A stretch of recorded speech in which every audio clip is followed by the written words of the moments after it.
All right, welcome back to AM Live. I have a full panel now. We have in studio four gentlemen, and this is what we're looking at. We're asking, is it a case of one step forward, two steps back on how Kenya's democracy has evolved?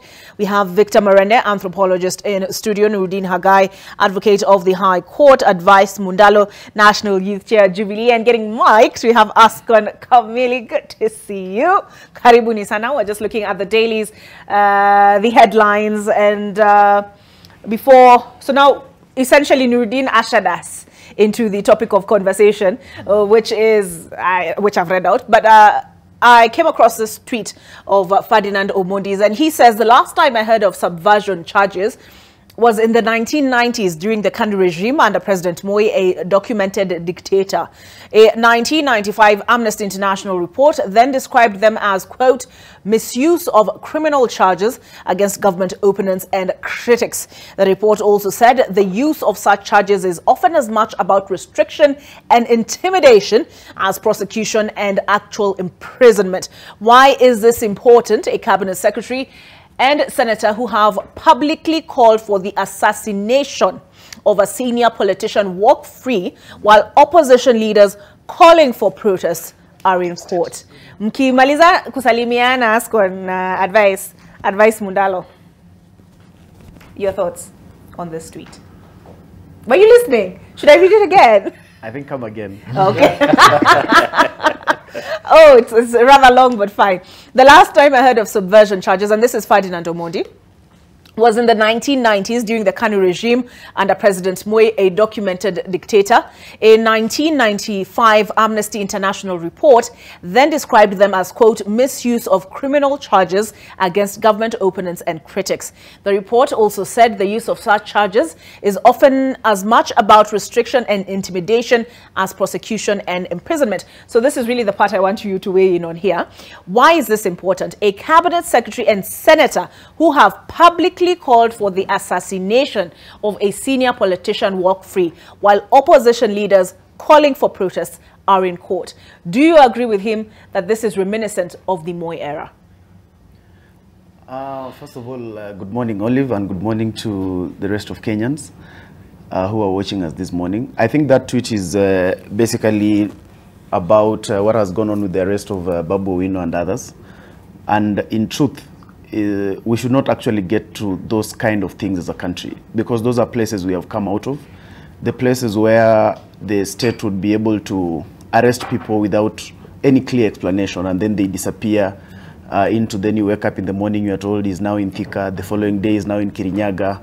I think that is a place that we ought to have moved from as a country. And the president was very categorical during the campaign time, and he really castigated the use of the misuse of the police force and the misuse of the criminal justice system to favor political or to score political bonga points.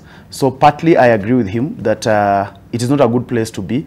I don't agree that it's as extreme as making it sound like we are back to the Moi era. I think the Moi era and now there is a world of a difference.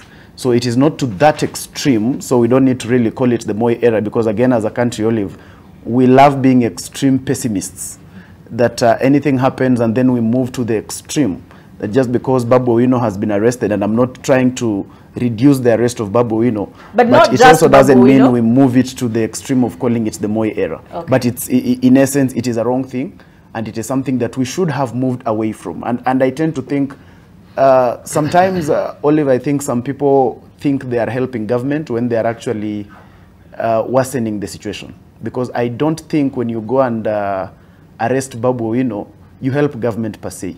Sometimes I don't even think those orders come from the head of state. I think it is just somewhere in between here. We have people who are really interested in pleasing government and pleasing their bosses, who go ahead to do some of these things that are completely unnecessary. Okay. So, but wouldn't you have expected those who are not consulted, or in the first place they should not even be consulted, as I understand it, the independent part of things. Yeah, wouldn't you expect them to speak out? But you know, we emphasize more, especially given they were victims, on the independence of institutions in government, but we have very little emphasis on their interdependency. So sometimes we need to know that those two things also go in hand. In as much as we have independent institutions, we have to remember that it's one government. So at the end of the day, we are not trying to say that if you are an independent institution, then you run a parallel government. All this formulate one government. That's why the government has 3 arms. We don't say we don't say every arm is a government on its own. It is one government with 3 arms. So in as much as they are independent, there's also interdependence, and that's what makes government work. All right, but Ascon Kamili, are the police fighting William Ruto's political battles for him? Well, good morning, Olive. Good morning. It's a great pleasure to be here. And good morning to our viewers as well. I'd be the last person to sit on a panel and, support police brutality or support when the police goes beyond their boundaries in whatever actions they are undertaking. So it's important that first and foremost we let the police know that whatever they are doing must be within the confines of the law.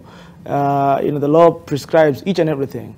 And actually, the Kenyan Constitution was modeled in such a fashion that it anticipates mischief and even cures it in itself. So there is no way that a police officer can detain you for over 24 hours beyond what the Constitution provides, or detain you beyond the timeline within which you're supposed to be presented before a court of law. So such kind of things should be put out there in the open, and we would encourage the media as well to shed more light on such things. But that's not to sensationalize reports by the media in the manner in which I have seen that tweet by Ferdinand Omondi. When Ferdinand Omondi tries to communicate that subversion is only a charge that should have been leveled against our party in the 1990s and not today. What if our constitution still provides for such a charge? So that does not make it wrong. What makes it wrong is whenever the police overstep their mandate. And secondly, most importantly, is that while then we'll be demanding that the police take responsibility, we have our constitution providing that the Inspector General of Police will take responsibility for whatever actions of the police. And therefore, it is upon the Inspector General to issue directives to the entire police service in a manner that then directs them on how to execute their mandate. Also, we look at the simple fact that we have independent policing oversight authority, that is IPOA, which is supposed to take care of such acts of overstepping their mandate, and therefore they should be able to go out there and help us prefect on the service that the police are providing to the public. If the police are overstepping there, they should be called out. They should even be put to feel the consequences of such actions. And going forward as well, then we as the citizens of the country should remain vigilant to ensure that our constitution is well taken care of. But that is not to mean that then we should find the police as our enemies and go all out there castigating them without any form of good reason. All right. So speaking of IPOA, since you umewataja, I hosted them yesterday, and this is what they had to say. I had Commissioner John Waiganjo, who was actually quoted in that top story last night and this morning, that story by Brian Obuya. And this is what he had to say. I'll just pull up some 2 tweets, and then we didn't post everything, but I can give you the gist of what he said. He said the law requires that everybody who is shot by police should be accounted for. We have not received notifications as we should, and I think it is important to point that out. Good. So he says police are not cooperating, and then he also said they have limited resources, and he actually said they're really feeling the heat. They are sending their people, but they're overstretched, was what he said. He also said of interest, if you go to my Twitter handle at @obarrows, you can find the tweets and find the link for that particular show. He also said in the last demonstrations, because there have been allegations of a killer squad, and part of also what we are looking at this morning is the withdrawal of security as well for those in the opposition. I know there has been the argument that the police, you cannot be protected by the police as you carry out an illegality, right? That has been the argument. But I'll get your thoughts on it. He also said in the last demonstrations, we received complaints from the police about some specialized forces coming to join certain jurisdictions within which certain commanders are in operation. So he said in the command structure, there is some confusion, either deliberate or not, mtaniambia, the way you read the situation. And looking at somebody else I hosted yesterday and what he had to say, This is the IMLU Executive Director. His name is Peter Kiama, and he said that there is no evidence so far that those who are destroying the flower pots on the expressway were shot in action. What we saw was a special unit going into Mlolongo and hunting down people. At the end of the day, 5 people were dead. He actually said there's one who was shot in the back. Yeah, and other instances in Nakuru and etc. It should be captured in the Daily Nation today, but I will pull up that report by Roslyn Obala. Victor, back to you. You know, Brian Obuya pointed out that this is just a continuation of the Uhuru Ruto, the Jubilee administration. Jubilee, let's say, what's the word? Yeah, my Kiswahili is failing me this morning, but more coffee perhaps. So he said, you know, we saw this with the previous administration, the way Miguna was handled. Court orders were disobeyed blatantly by the then Interior Cabinet Secretary, Fred Matiang'i. You recall the media shut down during the swearing-in, quote, swearing-in of Raila Odinga on January 30th of 2018. Do you agree with that assessment? Now, as to whether I agree or not is another subject. But fact is that 2 wrongs do not make a right. 2 wrongs have never made a right, and they will never make a right. Now, factually, and I believe most of us will agree that most of the killings that have been experienced during the anti-government protests have been by police. That is 1. 2, most of those who have been shot are shot from the back. Do you have evidence? Wait, do you have evidence to sustain? To sustain that charge that most of the violence that has been committed during these demonstrations has been by the police? Not violence. Most of those who have died or have died at the hands of police. Yes. Oh, okay. Go ahead. Yeah. So, factually, second fact is that most of them have been shot from the back. So it means these are guys who've surrendered and are running away, or they are not part of those demonstrations. And thirdly, is that... So, I was distracted. You said how many have been shot in the back? Did you say most? I've said most of them. How, most of them? Yes. Have you seen all the autopsy results? I haven't seen all the autopsy results, but so I've watched the news. You can't authoritatively say most of them. Would I say a few of them? Because it is either most of them or a few of them. All right, fine. I'll allow perhaps. Okay. Reportedly, most of them. Not most of them, some of them. Now, without losing have been injured. Without losing the flow of thought. Yeah. Now, it's agreeable that most of the deaths have been in the hands of the police. Now, that should never be justified. 1 death is a lot. And it's unfortunate that in their own admission from the tweet that you read, IPOA are also saying that the police are not cooperating, which in a sense then shows that someone is allowing them not to cooperate.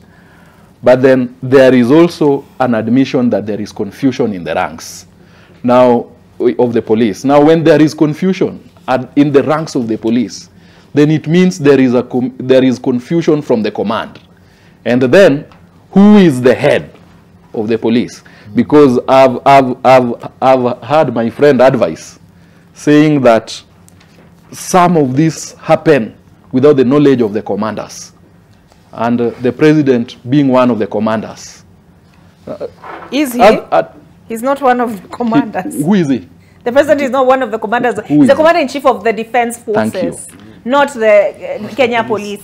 Whatever, but you heard him yesterday applauding them for a good job, supposedly, when he was in Isiolo. He told the police, good job. Now, what is this good job that the police have done since the demonstrations began? Because in my own thoughts and what I've seen, because I've been part of these demonstrations, are that whenever protesters have been peaceful, as it's dictated within the Constitution in Article 37. Whenever they have come out unarmed, the police have always been armed. The police have used violence against peaceful protesters. And this is something that we should not sit here and say the government is not privy to. They are privy to it. So you're saying they're complicit? And historically, it is wrong to say that the police ought to be charged. I think for the very first time we must see heads rolling. Okay. Yeah. When you see reporting, you see names of police officers who have done crimes coming out, and they're named. Where do these police officers go? So I would really want to see people taking responsibility, and responsibility from the very top. Okay. Because then when a government cannot take care of its citizens, and that is where the government loses its legitimacy. A government is elected to serve the people, and that's the very sense of forming a government. When you cannot protect your people, you lose legitimacy. When you lose legitimacy, you should lose power. Well, Nuruddin Hagai. So Victor says 2 wrongs do not make a right. He has not contested that these illegalities, this impunity was demonstrated under the Uhuru Kenyatta administration. I don't know, is it possible to rule in Kenya without resorting to intimidation tactics? Is it just Kenya or Africa? It has to be a disease that we were left by the colonialists. You see, and that is why you see a police station like Wanguru still does whatever it does during, and it has a very bad history. Where Babuin was yesterday, that police station has the worst history in this country. You're Kirinyaga? Yes, and the worst thing is that, you know, our generation is told history doesn't matter, and that is where the lie comes in. You need to understand where you're coming from and where you're going to. Then you would understand the reason why some people are taken there. And that police station has issues where some were arrested, were incarcerated, and died in there. And those are things we need to stop in this country. Now, the sad reality is that the more things change, the more they remain the same. The president is on record during campaigns when he was a semi-opposition leader and yet a deputy president. He said how they don't want a police service that is involved, let's say, in politics, a police service that engages in arbitrary arrests. The sad reality is that those who are occupying high offices now underwent arbitrary arrests and now are championing for the same. And then they don't want these special forces or these units. You remember when he came into office, he disbanded whatever was there. Now, clearly, unless you're blind or unless you just flew in today, you have seen there's a new special unit. In Subarus that have bent number plates, the reason for bending number plates, only them know, that come, they leave the vehicles and start using their guns. At the end of the day, you see, those are things we really need to walk away from. Yes, the penal code is very clear on issues of offenses. Like, for example, if at all someone is engaging in a riot, the punishment under the penal code, that is section 79, that's a misdemeanor. Arrest them and take them to court. Now, you see, the sad reality is that we're seeing issues of people losing their lives.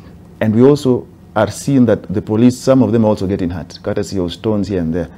So in as much as we apportion blame to the police, we also need to see, or rather understand, what makes our protests turn violent. When we draw the line, or what is the tipping point, or what causes the violence. But the sad reality is that it's like we're going back to having a police state, which we can't have. Yesterday I was seeing so many videos where some people were just walking. There's a young man who had a cape in CBD around Kencom. That is so, he's just airing his views. He gets arrested. Who knows where that young man is? And that's my question. Over 300 people who have been arrested, where are they? In which police stations have they been taken to? And we are sure when they'll arrive in court, like the 73 who went to court at a time, they'll be left off the hook. So at the end of the day, freedom of speech is something you really don't want to take away from people. Because you see, as a government, in as much as you don't want to be criticized, you have to accept that you don't have the monopoly of knowledge, or the monopoly, or you see, the know-it-all problem is what comes in. But aside from that, we have seen grandstanding, we have seen chest thumping, which really don't need. I saw the MP for Kiharu saying whatever happened on Wednesday was a warm-up. What is coming next is something only those who will experience it will see. And those are not statements we need, because now it's like we're going back to an autocracy state or a dictatorship. And that is why people are questioning the numbers of those who have lost their lives. And some are saying that the real numbers are not being given out. But to the police, you know, there's a Latin term that says, veritas nunquam perit, meaning the truth never perishes. You might hide them today, tomorrow. We ended up seeing, years later, bodies in River Yala. So at the end of the day, we really hope and pray that those who have been injured, those who have lost their lives, we really need the right information. And also, in as much as you're quelling protests, we also need to understand that the police need to be tolerant.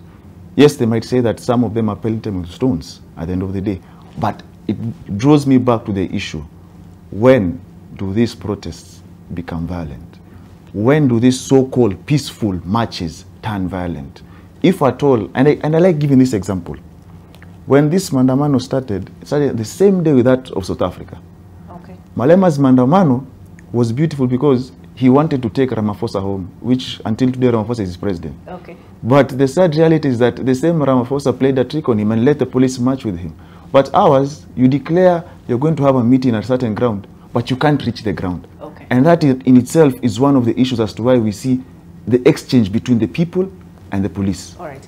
Advice, Mundalo. Come in here. There's a trend that has come up that has been compared to the Moi era. Nurdin has raised it. This police officers not in uniform, either pretending to be journalists or, you know, Mechanics. one of the protesters, and then executing arrests. Are we going back to the era where you could not safely speak your mind for fear or for not knowing who is around you and how, and the consequences? Advice, Mundalo. Why are you laughing? Ascot? I'm just enjoying how the fellow was so bold in how he was expressing himself. Oh, this guy! You did brought him up. Yeah, before you knew what was going on. I pulled up the video. Advice. He goes out there and removes his placard and explains every detail of the placard. And then they come for him. Maybe the charge was public nuisance. Okay. Advice. I think, Olive, we need to also come from this place where, you know, in a country where the cost of living is as high as it is in Kenya today, and fuel is now retailing at 195, and people can barely afford food on their table, the quickest place for you to throw a stone is the government. The quickest place for you to blame, the person you can blame and become very popular, is government. But then on this panel, I would wish to be a very fair jury, because when you look at the demonstrations, I disagree that people are supposed to be arrested without any serious issue like the person we're just seeing. But we must also look at the other way and look at the responsibility of the burden on the ones who call the demonstrations, because we have to be alive to the reality that we are having demonstrations which are ending up blocking our roads. And so when you are blocking roads in the country, I think that is not part and parcel of the demonstration. And we have not seen the leadership come out to condemn that. We have not seen the leadership come out to say, when we are going for the demonstrations, do not do 1, 2, 3. So in as much as, yes, the demonstrations are very constitutional, but look at the extremes that are also happening. When you block roads and we're having patients and ambulances moving around the country, why should people be, why are people dying on the roads just because we have demonstrations? It is also an extreme. We have also been able to see, remember when the people who are dying and getting hurt in these demonstrations at the end of the day, away from their other titles, I think 100% of them are actually young people, whether it is the police or anyone else. We have seen the police hurt extensively.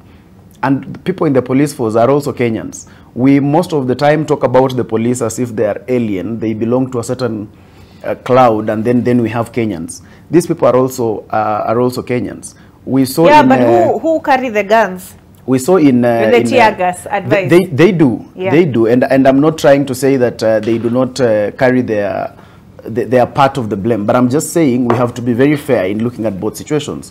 We saw the police, people riding in the vehicle of the police at Jacaranda, and the police were trying to run away from the people. We have seen situations where the police are meeting the crowds, and then they quickly retreat, moving back to their vehicles to move away. And on social media, we have celebrated that as a show of the people have won. But I don't think the people can win against a police force that has guns. Those police have an option to actually shoot into the crowds and win as well. So we have also seen a percentage and a good percentage of restraint as well from the police. Yes, we have those ones who have been able to, we have the bullets that have hit people who are not even in the demonstrations. But at the end of the day, let us be able to be very fair and say, yes, there is an extent that the police have used extra force, but also the demonstrations have also not gone particularly as they ought to be. When the example that Nordin used in South Africa, we saw a very peaceful march, and there was no, the leaders were not in vehicles and the people walking with them. We did not see the leaders in bulletproof jackets and then the people putting themselves in direct line of fire. So if we are going to have demonstrations that are very well coordinated, if we are going to say that demonstration starts in Jacaranda, ends at CBD, and we are going to use this path, and that is the clarity from the beginning, we haven't seen that kind of clarity. We have seen roads blocked, like in Kisii, where roads were being blocked a day to the demonstrations. The roads are getting blocked at night. Is that part and parcel of the demonstration? And we haven't seen leaders come out to say that was wrong. This is what is supposed to be right. Do you disagree, so Victor? The issue is, I totally disagree with that. The issue is, I disagree with so many things that that Marende said, but I'll allow him to speak. So the issue is that in as much as we are looking at this situation, we should look at it in totality. Okay. And we are not just supposed to throw stones at the police just because it is the quickest place you can throw a stone and get popular. Let us also be realistic with how our demonstrations are actually being carried out. Okay. They are not being carried out in a fashion that really allows the police to actually, the way South Africa was doing, match with the people, because you don't know where they're happening. There is no map. There is no clarity on where it's going to happen. There is there are no placards and saying this is our message. When you block roads, Olive, and millions of Kenyans are supposed to use these roads at the end of the day, when you block these roads and ambulances and we are having patients dying on the roads, how is that part and parcel of demonstration? Okay. So let us have the demonstrations done right and in the right pedigree, and also let us have the police exercise their work in accordance with the law. What do you disagree with, Victor? Now, firstly, I would apologize to Ascon. Ascon, as a comrade, allow me to say this. Go ahead. Now, please, because I know in turn taking was to speak. Now, it is wrong for advice to allege that we have never had roots and that Azimio do not say where they're going to protest every single day. It's as if he's come to this country today. Now, advice, you might be the only visitor in Jerusalem. But then, every time Azimio have written a letter of intent to demonstrate, the IG has acted as the policing officer in charge of declaring whether demonstrations are there or not, which in essence is not his role. And then that charges the people. Now, on to the very first day of this three-day Maandamano, there were exact venues where demonstrations were to take place. One was to be in Hoodley grounds. The other one was to be in Kamkunji Shauri Moyo, and the third venue was to be in Jacaranda. Did the police allow protesters to reach the venues? Didn't the police protect those venues? On to the second day yesterday, there were exact venues that were to be the places for protests. Were people allowed to get to those venues or they were repelled? Today, Azimio has declared 3 venues for protests. Will they be allowed to those venues so that they can protest in the ways that they know? So it is wrong. Advice, let us support this government, but let us be factual. Okay, let's ask. Where does the blocking of the roads come in? No. You cannot declare. Let me protect us. Ascon, I am protecting you. Olive, you don't declare the route of demonstration on social media. What Azimio keeps doing is you go to social media on a Thursday evening and then declare the route. But in your letter to the IG, is it there? So it's political optics. Let us be very fair. Only for me, I think there are a number of things that have been mentioned here that are very important in basically explaining the background of where we are today and why we need to change on a few things here and there. First and foremost is the question of the demonstrations and how they're supposed to be conducted. our constitution, and I'll go back there, anticipated that then when the citizens will feel aggrieved at some point, they'll need a right to go out there and air their views, to picket and to demonstrate and you know, do the activities out there. But there's specific provisions of the manner in which this should be conducted. You know, Article 37 of the Constitution, you know, details how, you know, that you know, you're given that right to go out there and picket. But equally, the Public Order Act that then gives effect to this provision of the law, you know, details the manner in which these demonstrations are supposed to be conducted. Now then we should start investigating and interrogating if the demonstrations that Azimio conducts all the time, you know, meet the threshold of what provisions of this act outlined there. You know, when we talk about you know, updating the police force or the police service when you want to do the demonstrations and where you want to do demonstrations, that very provision of the law details the manner in which that communication should be done. In most instances, you'll realize that Azimio will go to the office of the Inspector General to share with them their intention to demonstrate out there. That is what not the law. I mean, that is not what the law provides. The law provides that you're supposed to go to the OCS of the jurisdiction within which you want to conduct your demonstrations. So those are some of the areas where I think Azimio would, what Alvarez calls optics, they would want to go for the optics where it appears big and it appears something to be celebrated, for them to address the IG instead of you know, a common OCS in the police station. So I think there need to be a better way in which our demonstrations are conducted. I've always asked myself the question, where, at what point exactly do our demonstrations lose you know, direction? Where exactly do they turn violent? And I like the example that we have all given here, the example in South Africa, and the fact that demonstrations in Kenya, when they began, actually the demonstrations in Kenya began almost at the same time as 4 other countries. There was France at that time, there was Nigeria when Obi was defeated by, you know, the current president. There was then South Africa where Malema had grievances. But I follow the EFF very closely as a member from Kenya. As a fellow comrade. As a comrade.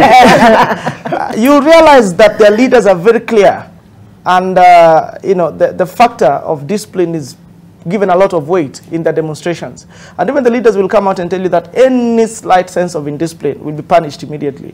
I have not seen our leaders within the Azimio, you know, come out authoritatively and ask questions as to why, or whether our law provides that bonfires should be lit on the road. You know, do they provide that we are supposed to barricade roads? Do they provide that we're supposed to pelt people with stones? Do they tell their supporters that you're not supposed to barricade a road and charge taxes, that it is illegal? I have not seen them come out authoritatively to demand that when demonstrations are happening, they must happen within the provisions of the law. So I think then one thing should be addressed.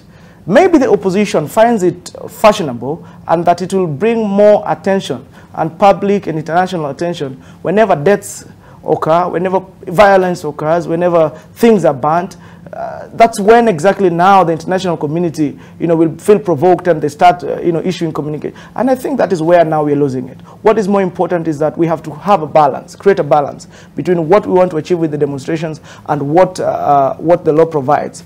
The law actually provides that where your right stops is where mine begins. As Advice has said, what then is the difference between you who dies when the police shoot you and the other fellow who dies when the ambulance could not reach Nairobi Hospital where they were supposed to reach, you know? So these are some of the things that we need to understand. But that also brings me to where the problem in Kenya is, in my view. It is a question of the software and not the hardware. We are not just disciplined. We don't want to follow the law. We don't want to follow what the Constitution provides. If everybody was very keen on what the Constitution provides, we would not be in this situation. Yep. If the police acted within what the law provides, we would not be castigating the police today. If the demonstrators acted within what the law provides, we would not be in this space today. If the institutions, the independent institutions that are supposed to, you know, help prefect and help cushion us from the shocks of, you know, these authorities overstepping their mandate, you know, acted within what the provisions of the law are, then we wouldn't have been in this situation that we are today. So I think it should be a message to everybody, just any Kenyan, within whatever setup. Are you a leader? Are you just a common citizen? Are you acting in an institution that is required to discharge some mandate? Please act within the confines of the law. With that, we shall have cured all these challenges. All right. Yeah. So speaking of the optics that you and Advice were talking about, ODM posted this yesterday at 7 p.m. Areas of convergence in Nairobi: Jivanjee Gardens, Imara Daima Grounds, Embakasi South, the Jivanjee Gardens being in CBD, Kibra, Kamkunji Grounds, Kibra constituency. Just before they go, on about what, to exactly what you mentioned. Okay, because I need to take a break. The Public Order Act talks about even the timelines within you're supposed to communicate this to the police. It talks about when it talks about when 7 p.m. of Thursday. Okay. So it's at night. All right. Element of surprise, I suppose. Okay. we need to take a break, but when we come back, I want to get into this. This was on the opinion pages yesterday. Nation, militancy molds Kenyan politics, and he raises a question, and this is Charles Onyango Obo, that has this morphed in? Is this now bigger than them? The protests we are witnessing have I don't want to say lost control of.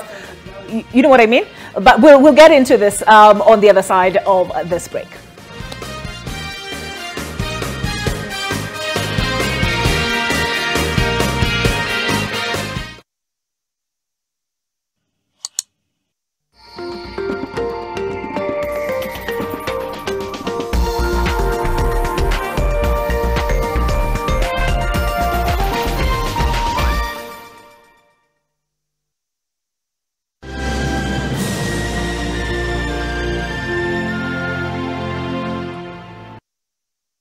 God is looking at you. He's seeing a millionaire. He's seeing a president. He's seeing a businessman. Join us for a mega supernatural restoration crusade at the Tononoka grounds from 20th to 23rd July starting 2 p.m.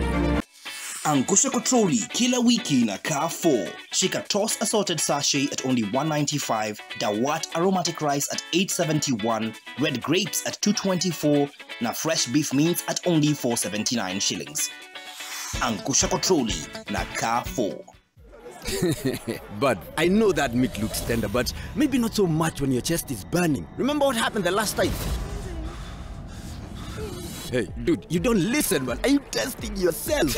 I tried looking out for you, bro. Hey, you see now? How's the heartburn? Look now, it's burning. Do not hold back in any situation. Eno gets to work on the 6 symptoms of heartburn fast. You do know you said all of that out loud, right? If symptoms persist, seek medical advice. Hallelujah! The Lord is worthy of all praise. God rewards faithfulness. And he's saying to Abraham, you have been faithful. You have walked the journey, you've stayed the course. And I will show myself faithful on your behalf. When we pray, we say, God, we are trusting you for breakthrough. We are waiting on you for breakthrough. But do you know what? Sometimes it is God who is waiting on you.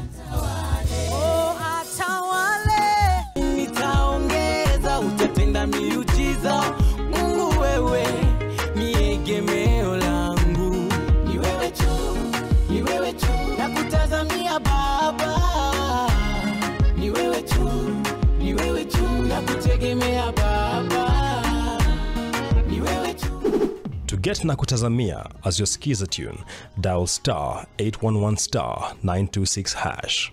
Skiza, non-nation. What's up? Every good girl needs a little thug.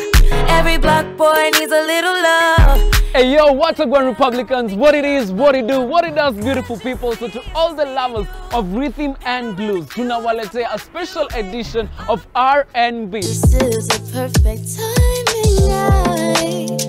That's why we are plugging you to the best artist of R&B in studio.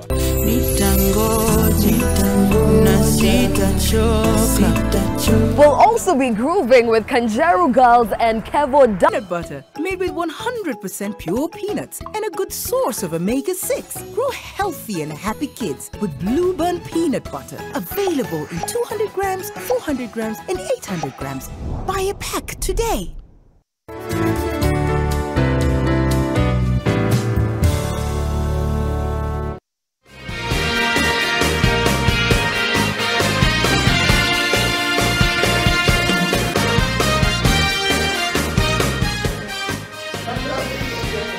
All right, welcome back to AM Live. I was arguing with Asko and Kamili. He's telling me the Inspector General of Police did not ban protests. I've told him I have receipts. I'm just going to pull up that tweet. But before then, let me just bring you up to speed. Penye tumetoka on the other side of the break. We're looking at essentially what is captured on the front page of the Standard. Calm returns as focus now shifts to police action. This is where we have been. I would now like us to look at the editorial opinion piece, I beg your pardon, that was on the editorial pages, opinion pages of the Daily Nation yesterday, and I will read out some of what Charles Onyango Obo had to say in terms of who are the owners of the demonstrations now. Because Raila Odinga tumeambiwa alikuwa na homa mbaya, ndio hii taifa leo hapa niliugua homa tu. The Daily Nation puts it this way: Raila down with bad flu, and yet we still saw demonstrations, because he didn't come out on Wednesday. There were still demonstrations. So has this evolved? Is this now bigger than him and Azimio? And is there a risk, an inherent risk? Because in Kibra we saw, at least I witnessed on Wednesday, two groups of youth. I remember the time the church burnt earlier this year. Was it March 28th? There was a church and there was a mosque. And then in Sondo you've seen that, the ethnic violence. You know, is there a risk that this may go far beyond the two parties involved? And in relation to that, have we evolved past this? And this is what the Star has on its front page. Ruto Raila take political battle to world powers. What does that say about our democracy? But I will bring us back to this one by Charles Onyango Obo. Here we go. Let's see.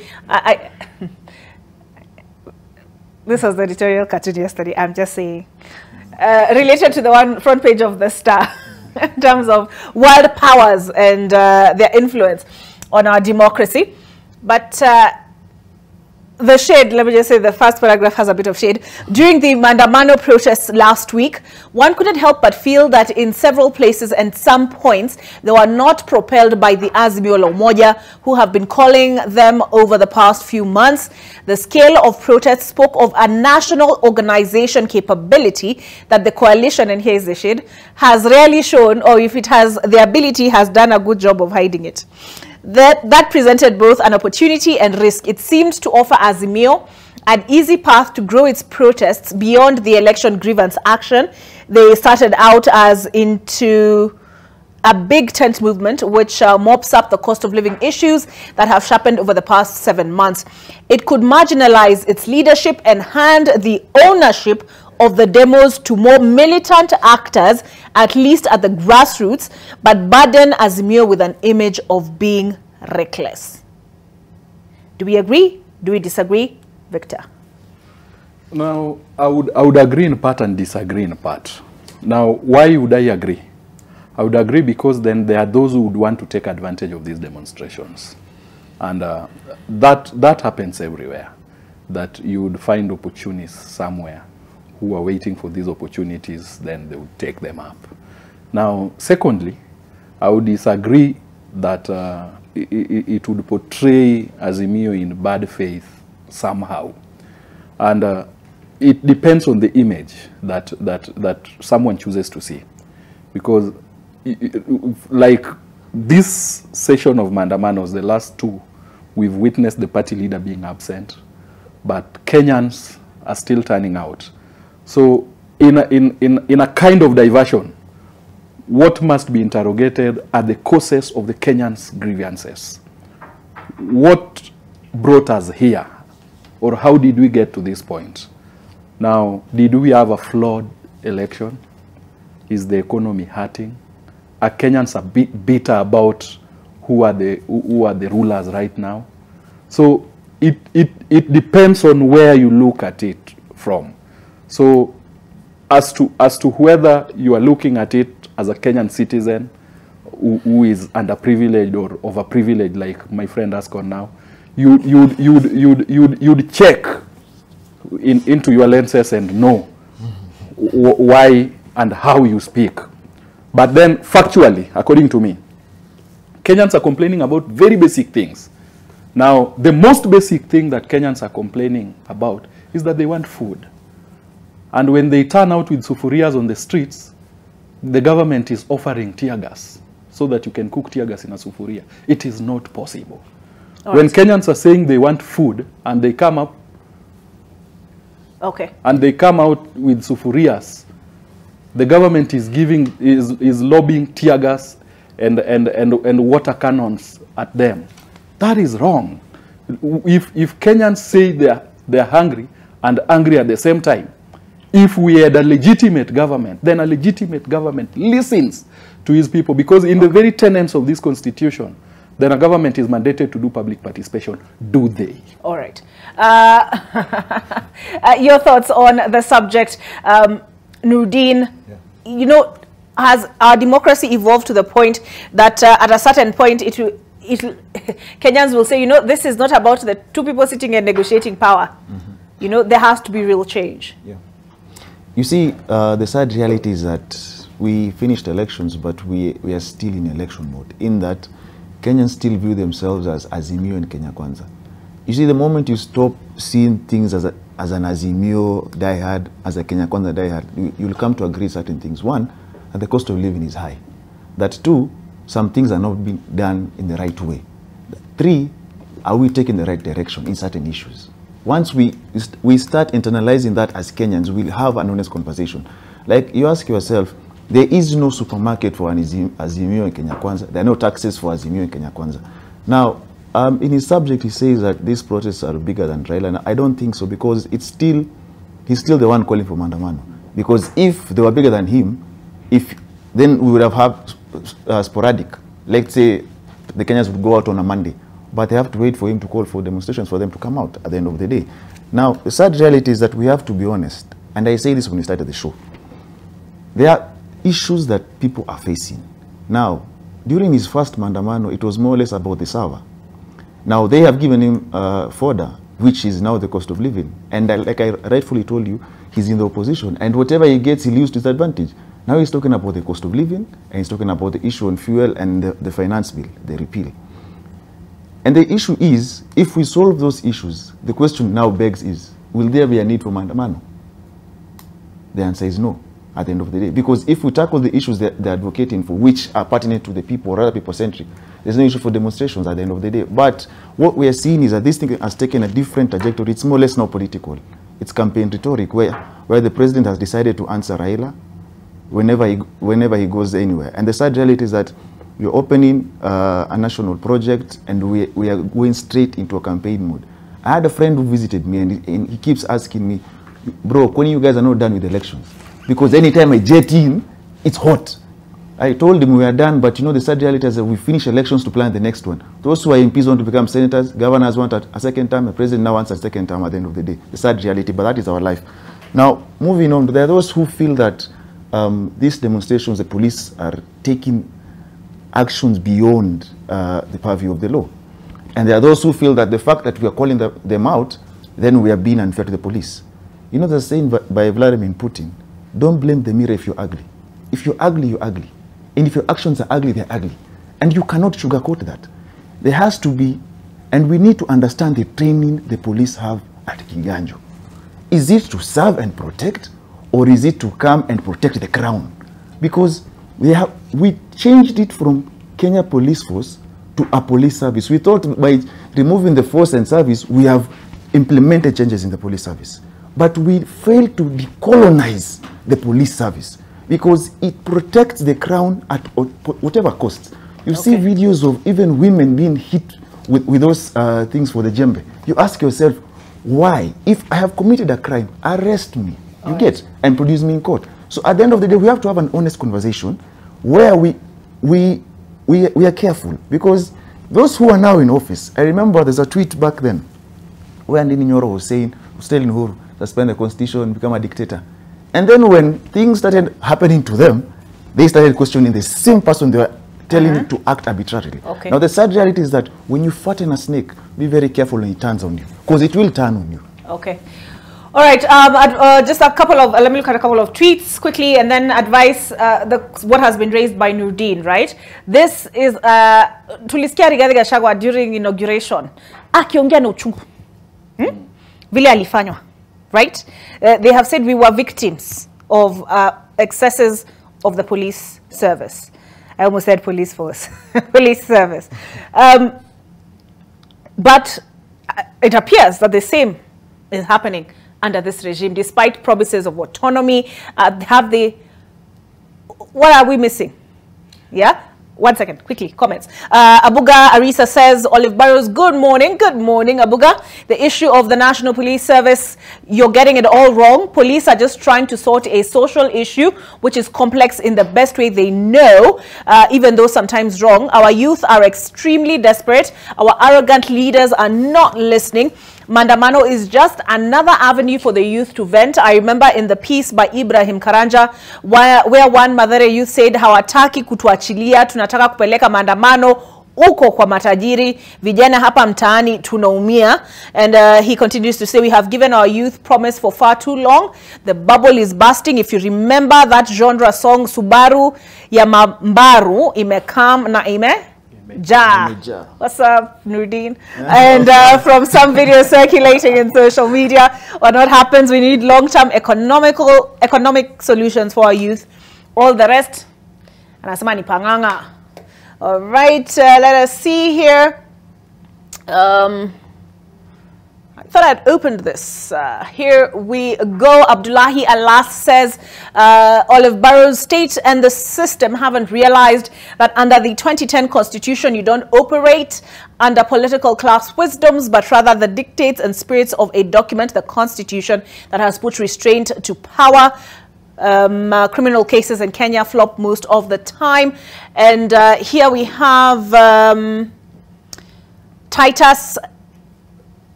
Njagi Munaita, let me zoom in so I can also read it better. He says the current regime is using the constitution as a list of suggestions, therefore undermining democracy. The arrest and detainment of people over 24 hours, the wanton killing by the so-said special squads leave nothing to smile about. This is Titus and Njagi Munaita. There was one more I quickly wanted to look at, but come in at this point. Ask on Camille. Sorry, advice Mundalo. Wow. Advice Mundalo. To go, but Mundalo could advice go Mundalo. Okay. Now, on that subject, I think I would wish to say this, that, you know, this government will continue to be harshly judged, and extremely so. Why? Because this government came into office on the promise of an overhaul. Yeah, on the promise of reform, on the promise of readjustment. It was a hope for a new dawn.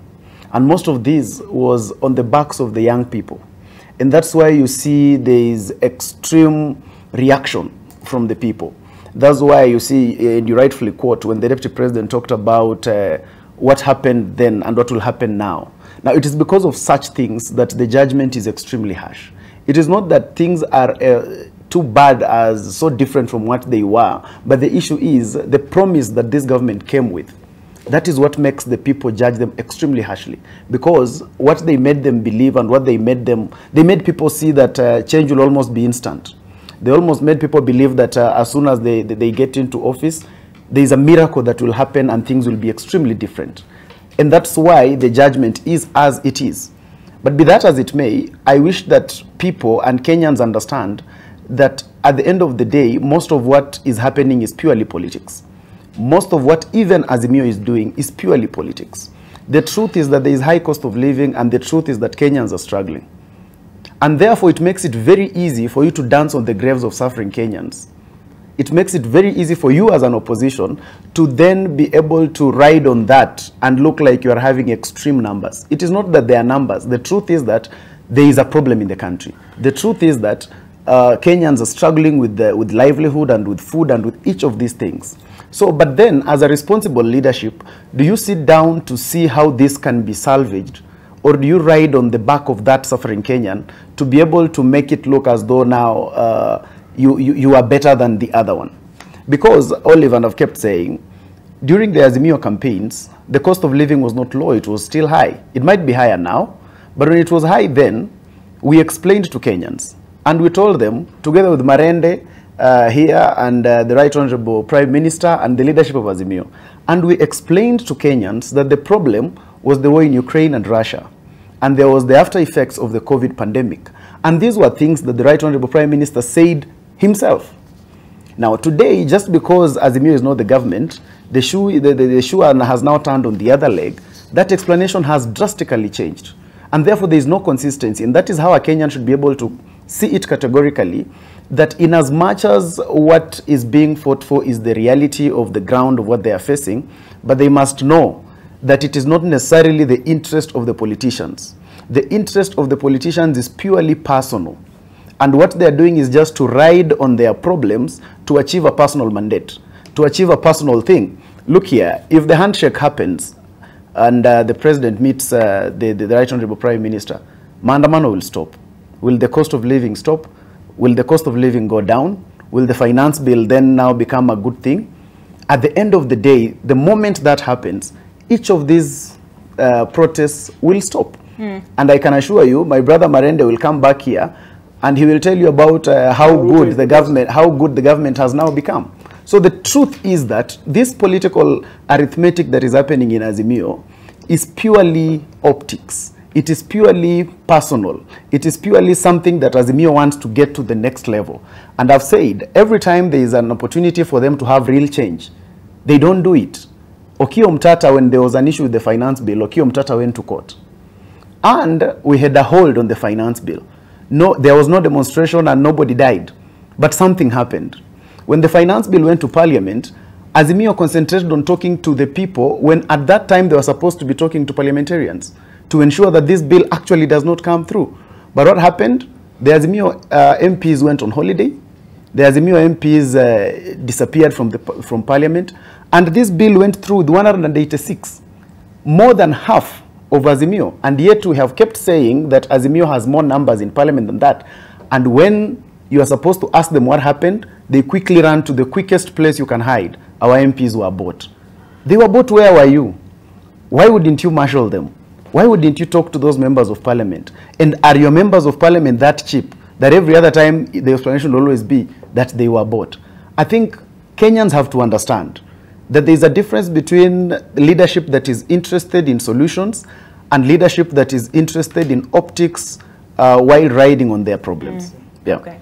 Ascon Kamili Mathakarua tweeted, when police arrest to sabotage legitimate political activities and turn up in court alleging conspiracy, then you know the courts are being weaponized to silence dissent. You know, the Constitution of Kenya 2010 was meant to cure this. Why has it not? For me, because now we're coming to an end of the show, enough of this talk on demonstrations and this kind of things, because I don't find them credible. In the sense that if Marende was given a chance on the table where Azimio makes decisions, Marende would not have come up with such an idea. This is an idea that has been there ever since we were born. 30 years and we're still demonstrating each and every other election. So I think there's a lack of innovativeness in the manner in which Azimio, in their file and rank, come up with ideas on how to move forward politically. Because whatever they're doing right now is to gain some political capital. Therefore, I don't find it credible as such to discuss too much this question of demonstrations, because it speaks of some bankruptcy in thinking. Secondly, we are not going to discuss how demonstrations are being done. I think we should discuss why the demonstrations are being done, or why they're there in the first place, and what causes these demonstrations. And I have taken time to listen to the Azimio fraternity on the things that they're raising concerning the demonstrations. First, it started with the polls, and they talked about the fact that they didn't find it true that Ruto won the election. Now, I'll go back to our constitution. Our constitution anticipated all that a party can be aggrieved, they will feel, even at the MCA level, that they were defeated unfairly. Then the court provides that within 14 days of the election, that the Supreme Court will be able to make a decision on this matter. Before this, the Constitution nullified an election, a presidential election in Kenya, something that had never happened anywhere in Africa.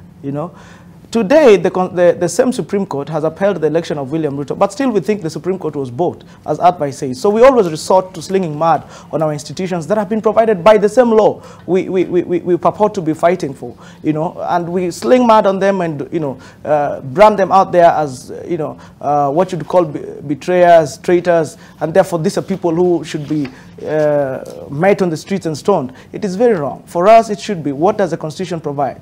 It provides that whenever an election has been conducted and a winner has been declared, if you feel aggrieved, you go to court. Once you go to court and the court declares that person as the duly elected, then that ends the state of politics in the country. I think that is what Azimio should do. On the second thing is the question of the finance bill. As Advice has rightly put it, there are other mechanisms that the law provides in the manner in which we can address these issues. Today, if the finance bill was to be implemented, without regard to what the court says, we would have been far ahead with it.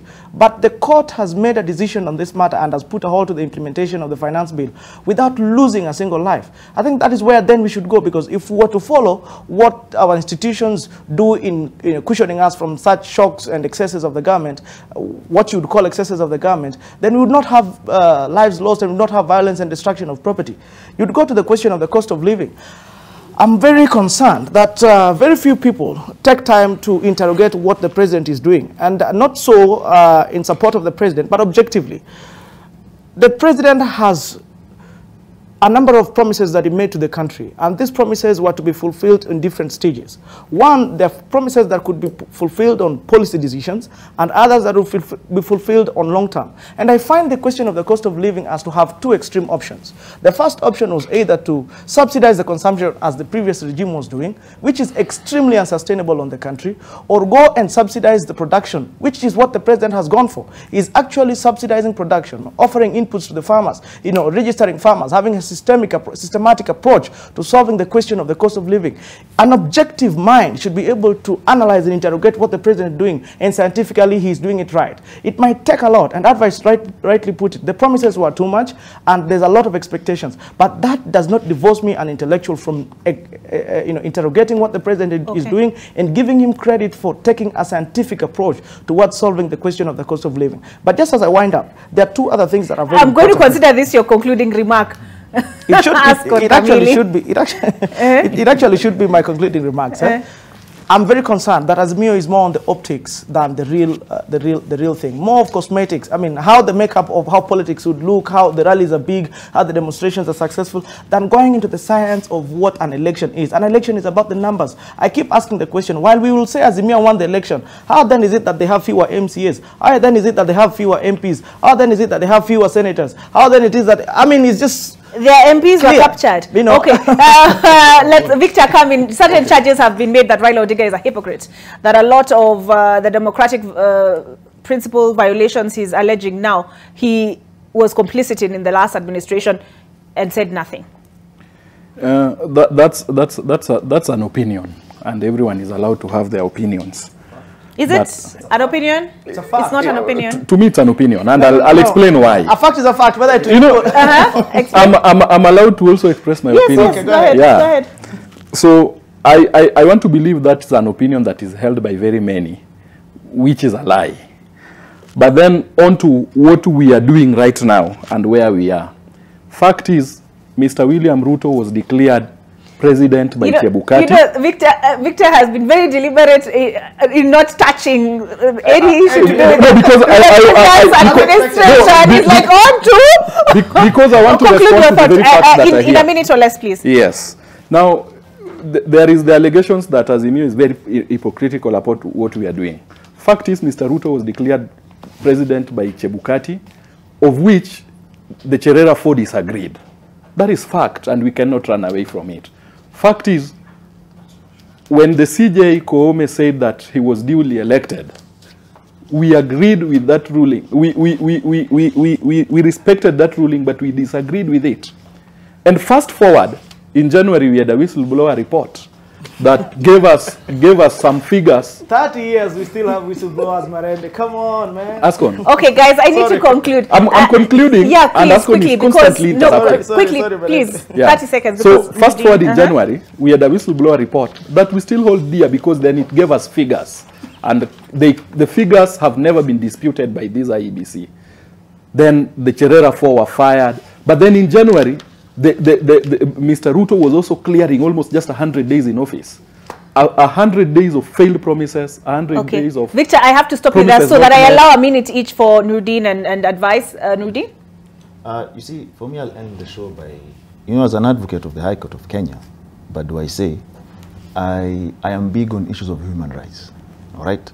And I will just say the following. Number one, producing a dictator was never an event. It took a process. And human rights are not things that you're given on the table. They are things you fight for and then you protect. And that is why we have the Constitution of Kenya. And as I end on the issue of police brutality, I'll send the police and all their senior officials and commanders to listen to a song by Queen Africa where she says, serve and protect. Because the answers they're looking for are in that song. All right. Advice, Mundalo Nurdin says, you give an inch, they take a mile. I think next time I'll do more listening to songs so that when I come back, I also have a song. That's his unique. That's his something unique, to mention you about know? songs. Yes. But then, just to finish, I would wish to just have this call, first of all, to the leaders. That first of all, let us be objective when we are calling for anything. Let us stop using Kenyans to do political optics. Over 400 people were elected in this country in the last election. Some of them lost elections by merely 90 votes, some even less.